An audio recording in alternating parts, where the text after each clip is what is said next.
Hello everyone, welcome back. Now we will try to install an operating system on VirtualBox. Okay, for that thing, there are two ways to install an operating system on VirtualBox. One is you can directly install it like new, and then you can do the settings and get installed the operating system like Windows 10 or Windows 7 or whatever Mac machine using the CD.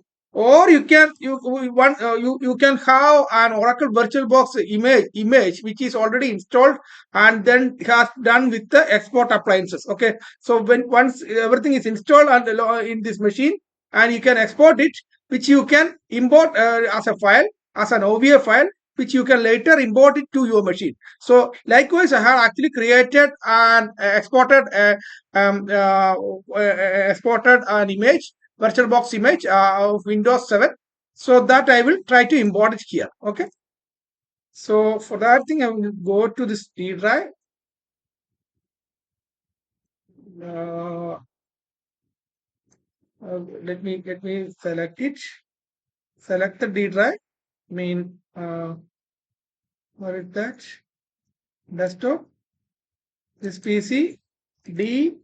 VirtualBox images. VM. Windows 7 fresh. Okay. You can see this OVA file, which I will open it. Then probably I will be installing it here itself.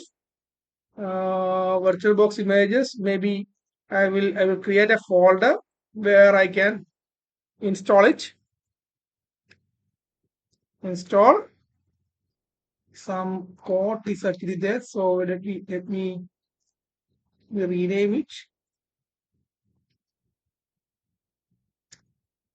Install it. Then click on the next button. Then instead of C, we will do it in D drive. Okay. So that's the one which I actually created here. D VirtualBox install. I will select and install it here. We mean restore it, import it here. Okay. Click on the finish button. So this will take a while to import everything. So what I will be back once it gets finished. Okay.